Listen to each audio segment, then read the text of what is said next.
கடந்த 20 ஆண்டுகளாக இலங்கை மற்றும் தென்னிந்திய கேட்டரிங் துறையில் முன்னணி மற்றும் முன்னோடி நிறுவனமாக திகழ்ந்து தனது தன்னிகரற்ற சேவையின் மூலம் மக்களின் நன்மதிப்பையும் நம்பிக்கையும் பெற்ற ரூபீஸ் கேட்டரிங் நிறுவனம் தற்போது வென்யூ சோர்சிங், கேட்டரிங், டெக்கரேஷன் என முற்றுமுழுதான ஈவென்ட் பிளானிங் சேவையினை வழங்குகின்றது. உங்களது நிகழ்வுகள் எதுவானாலும் rubiescatering.co.uk உங்களது நிகழ்வுகள் எதுவானாலும் தங்கமான பொழுதாக மாற்றிட rubiescatering.co.uk. Durga Lakshmi video call ஜோதிடம். எந்த பிரச்சனையாக இருந்தாலும் வீடியோ கால் மூலமாக சரி செய்யப்படும். அனைத்து பிரச்சனைகளுக்கும் 11 நாளில் தீர்வு. மத்திய கிழக்கில் மாறும் போர் வியூகம். மத்திய கிழக்கில் நிலவி வரும் அமைதியற்ற போருமற்ற சூழலில் அமெரிக்கா தனது இராணுவ நிலைப்பாட்டை மாற்றியமைக்க தொடங்கியுள்ளது. உலகின் மிகப்பெரிய மற்றும் மிகவும் நவீனமான விமானம் தாங்கி போர்க்கப்பலான USS ஜெரால்ட் போர்டை மத்திய கிழக்கில் இருந்து திரும்ப பெற அமெரிக்கா முடிவு செய்துள்ளது. இது அந்த பிராந்தியத்தில் நிலவும் போர் பதற்றத்தில் ஒரு முக்கிய திருப்புமுனையாக பார்க்கப்படுகிறது. USS ஜெரால்ட் போர்ட் நீண்டகால பணியும் தொழில்நுட்ப சவால்களும். அமெரிக்காவின் இந்த அதிரடி முடிவுக்கு பின்னால் பல காரணங்கள் உள்ளன. அதாவது நவீன கால அமெரிக்க போர்க்கப்பல் வரலாற்றிலேயே மிக நீண்ட காலமாக, அதாவது 309 நாட்கள் தொடர்ந்து கடலில் நிலைநிறுத்தப்பட்ட பெருமையை இந்த கப்பல் பெற்றுள்ளது.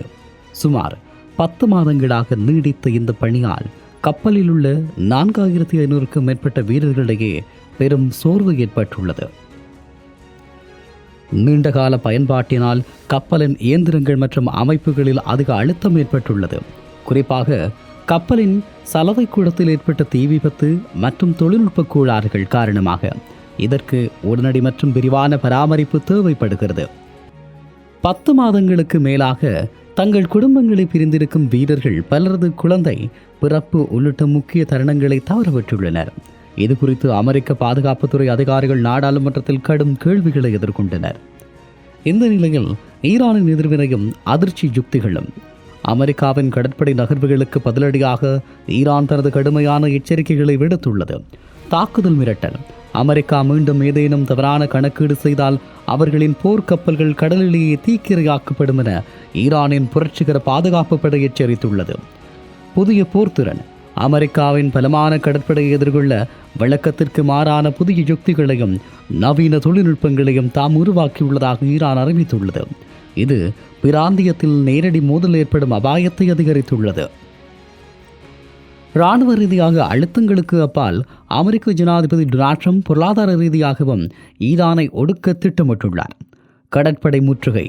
ஈரானின் துறைமுகங்களுக்கு வரும் மற்றும் அங்கிருந்து செல்லும் வர்த்தகத்தை தடுப்பதன் மூலமாக அதன் பொருளாதாரத்தை முடக்க ட்ரம்ப் உத்தரவிட்டுள்ளார். அணுசக்தி ஒப்பந்த நிபந்தனை. ஈரான் தனது அணுசக்தி திட்டங்களில் கடும் கட்டுப்பாடுகளை ஏற்கும் வரை எந்த ஒரு பேச்சுவார்த்தையும் கிடையாது என்பதில் அமெரிக்கா உறுதியாகியுள்ளது. உலகளாவிய தாக்கம். இந்த முற்றுகையினால் ஹார்முஸ் நீரிணை போன்று முக்கியமான கடல்வழி பாதைகளில் போக்குவரத்து பாதிக்கப்படலாம். இது உலகளாவிய கச்சா எண்ணெய் சந்தையில் பெரும் விலை உயர்வை ஏற்படுத்தும் என அஞ்சப்படுகிறது. இந்த நிலையில் USS ஜெரால்ட் போர்ட் திரும்புவது என்பது பிராந்தியத்தில் அமெரிக்காவின் பலத்தை குறைப்பதற்கான ஒரு நகர்வா அல்லது அடுத்த கட்ட தாக்குதலுக்காக தனது படைகளை தயார்படுத்தும் ஒரு தந்திரமா என்று கேள்வி எழுந்துள்ளது. அதே நேரத்தில் ஈரானின் அதிர்ச்சி யுக்திகள் மற்றும் அமெரிக்காவின் பொருளாதார முற்றுகை ஆகியவற்றுக்கிடையிலான இந்த மோதல் உலக பொருளாதாரத்திலும் பாதுகாப்பிலும் நீண்டகால விளைவுகளை ஏற்படுத்தும் என்பதில் ஐயமில்லை.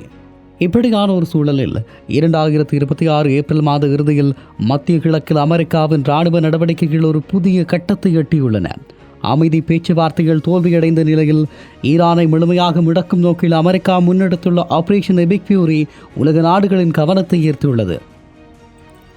ஏப்ரல் 13, 2026 அன்று அதிகாரப்பூர்வமாக தொடங்கிய இந்த முற்றுகை தற்போது ஈரானின் ஒட்டுமொத்த கடற்கரையையும் கட்டுக்குள் கொண்டு வந்திருக்கிறது. இந்த முற்றுகையினால் ஈரானுக்கு நாளொன்றுக்கு சுமார் $500 மில்லியன் இழப்பு ஏற்படுவதாக மதிப்பிடப்பட்டுள்ளது. இதுவரை சுமார் 33 கப்பல்கள் அமெரிக்க படைகளால் இடைமறிக்கப்பட்டுள்ளன.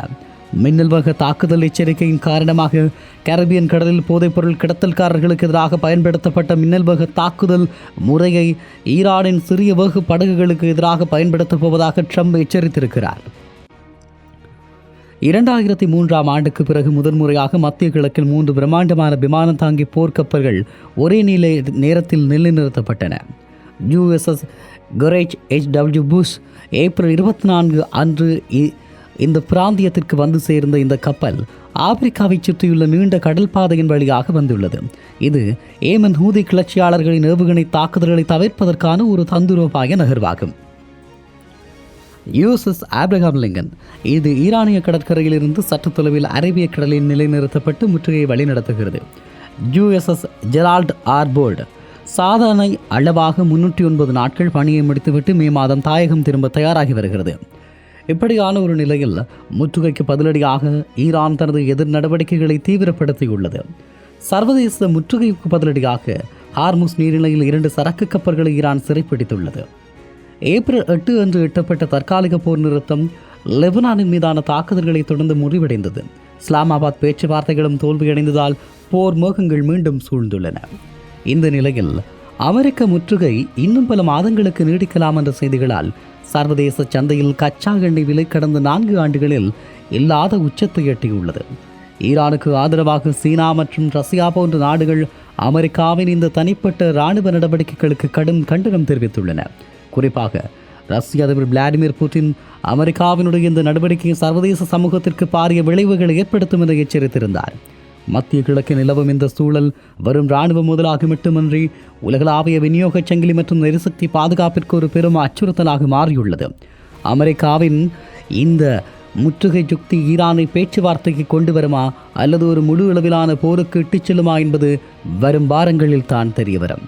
மத்திய கிழக்கின் தற்போதைய நகர்வுகள், குறிப்பாக அமெரிக்காவின் விமானந்தாங்கி போர்க்கப்பல்களின் வியூக மாற்றம் மற்றும் ஈரானின் மீதான பொருளாதார முற்றுகை ஆகியவை ஒரு குறுகிய கால இராணுவ நடவடிக்கை என்பதை தாண்டி உலகளாவிய புவிசார் அரசியலில் ஒரு புதிய அத்தியாயத்தை திறந்துள்ளது. அதிகார போட்டியின் புதிய களம். USS ஜெரால்ட் போர்ட் கப்பல் தனது நீண்டகால பணியை முடித்து திரும்புவதும் அதற்கு மாற்றாக புதிய கப்பல் நிலைநிறுத்தப்படுவதும் அமெரிக்கா இந்த பிராந்தியத்தில் தனது பிடியை தளர்த்த தயாராக இல்லை என்பதையே காட்டுகிறது. ஈரான் விடுத்துள்ள அதிர்ச்சி யுக்தி குறித்த எச்சரிக்கை வரும் நாட்களில் ஒரு நேரடி மோதலுக்கு பதிலாக கண்ணுக்கு தெரியாத மின்னணு போர் அல்லது சைபர் தாக்குதல் போன்ற நவீன போர் முறைகளுக்கு வழிவகுக்கலாம். உலக பொருளாதாரத்தின் மீதான தாக்கம், ஹார்முஸ் நீரிணையில் நிலவும் பதற்றம் மற்றும் அமெரிக்காவின் கடல்வழி முற்றுகை ஆகியவை உலகளாவிய எரிசக்தி பாதுகாப்பிற்கு விடுக்கப்பட்ட மிகப்பெரிய அச்சுறுத்தலாகும். கச்சா எண்ணெய் விலை உயர்வு என்பது வெறும் பெட்ரோல் விலையுடன் முடிந்து விடுவதல்ல. அது உணவுப் பொருட்கள் முதல் அத்தியாவசிய சேவைகள் வரை அனைத்து துறைகளிலும் பணவீக்கத்தை உண்டாக்கி உலக நாடுகளின் பொருளாதார வளர்ச்சியை பின்னுக்கு தள்ளும் அபாயம் உள்ளது. அதிபர் ட்ரம்பினுடைய அதிகபட்ச அழுத்தம் என்ற கொள்கை ஈரானை முழங்காலிட வைக்குமா அல்லது அந்த நாட்டை இன்னும் தீவிரமான நிலைப்பாட்டை எடுக்க தூண்டுமா என்பது விவாதத்திற்குரியது. சர்வதேச சமூகம் இந்த பதற்றத்தை தணிக்க தவறும் பட்சத்தில் இது ஐரோப்பா மற்றும் ஆசிய நாடுகளையும் உள்ளடக்கிய ஒரு மிகப்பெரிய பிராந்திய மோதலாக வெடிக்கக்கூடும். இறுதியாக நவீன உலகின் போர் என்பது வெறும் ஆயுதங்களால் தீர்மானிக்கப்படுவதில்லை. அது தொழில்நுட்பம், பொருளாதார மற்றும் உளவியல் ரீதியான ஆதிக்கத்தை சார்ந்தது. மத்திய கிழக்கில் தற்போது நிலவும் அமைதியுமற்ற போருமற்ற நிலை என்பது எரிமலையின் விளிம்பில் நின்று கொண்டிருப்பதை போன்றது. வல்லரசு நாடுகளின் பிடிவாதங்களும் பிராந்திய நாடுகளின் தற்காப்பு நடவடிக்கைகளும் ஒரு புள்ளியில் இணையும் போது மட்டுமே நிரந்தர அமைதி சாத்தியமாகும். அதுவரை சர்வதேச சமூகம் ஒரு நிச்சயமற்ற அபாயகரமான காலகட்டத்தை நோக்கியே பயணித்துக் கொண்டிருக்கும்.